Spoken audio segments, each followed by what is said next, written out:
سلامونه او نیکی هیلې ګرانو کتونکو یو ځل بیا په آنلاین لرنینګ یوټیوب چینل کې تاسو ټولو ته ښه راغلاست ویم په دې هیله چې په خپل ورځني چارو کې بریالي او همدارنګه خوښ نن یې ځل بیا د انګلیسي د شپږ تورو په اوازونو او ساکنوالي کې زموږ موضوع دی په تېره ویډیو کې موږ د انګلیسي په ان او همدارنګه په او توري باندې زموږ موضوع وه نننۍ ویډیو کې زموږ موضوع د انګلیسي پی کیو او همدارنګه آر توري په اوازونو همدارنګه ساکنوالي باندې غږیږو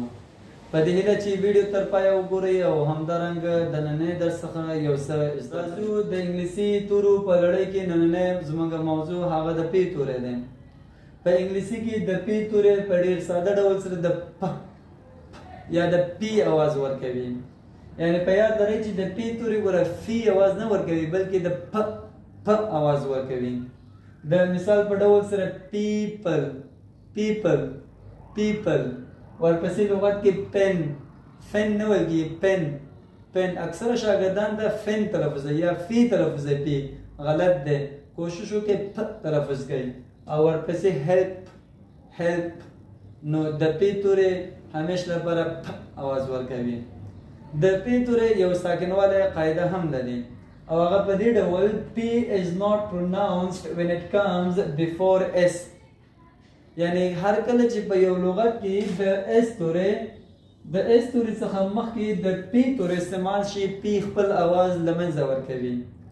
د مثال په ډول سره که تاسو توجه وکړئ یا لغت کې د اس تورې څخه مخکې پی تورې راغلی دی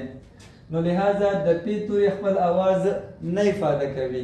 د دې پر ځای چې تاسو په سایکالوجي وایئ سایکالوجي تلفظ یې سایکالوجي په عیني شکل سره په دې بل لغت کې هم د پی تورې خپل اواز له منځه ورکوي ځکه چې د اس تورې څخه مخکې استعمال شوی دی د دې په ځای چې په سالټر ویل شي سالټر ویل کېږي سالټر سالټر او په یاد لغت کې هم د پی تورې خپل اواز نه افاده کوي او دې ته به موږ د استثنا نوم ورکو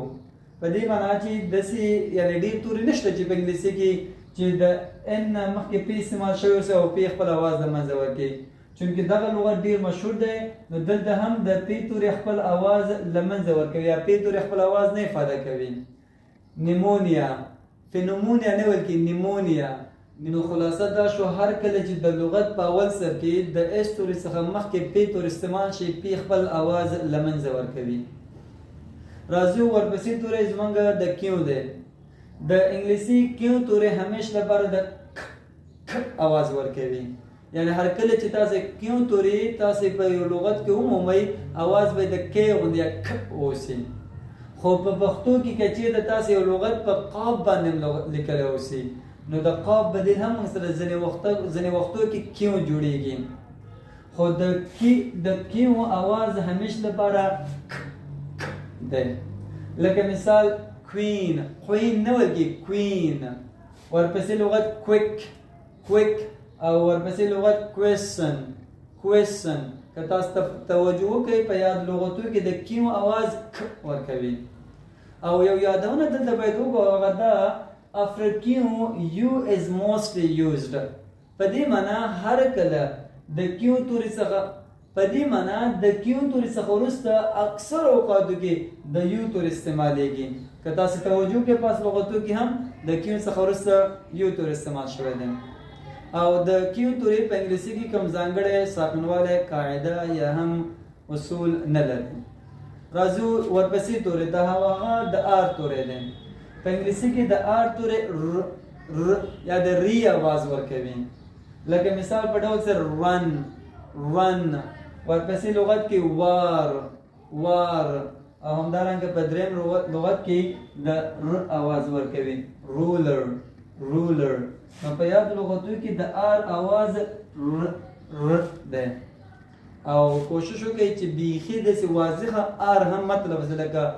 رن هم نه ویل کې رن run دغه آر عموما ډېر وروسته تلفظیږي د حنجرې په سیسټم کې نو د آر تورې د ر اواز ورکوي او بله خبره ده د آر تورې هم د کیو تورې په شکل سره کم خاص یا ځانګړی ساکنواله قاعده نه لري دا اوس زموږ د نن ورځې د انګلیسي شپږ تورو اوازونو او همدارنګه ساکنوالي په قوانینو کې نننی درس. په دې هیله چې درس به مو تر پایه کتلی اوسي. که مو چینل نوی سبسکرایب کړی چینل ځان سره سبسکرایب کړئ او خپل ملګري ورته را دعوت کړئ. تر راتلونکي ویډیو پورې تاسو ټول په الله تعالی مسپارم. ښه وختونه، د بیا لیدو په هیله.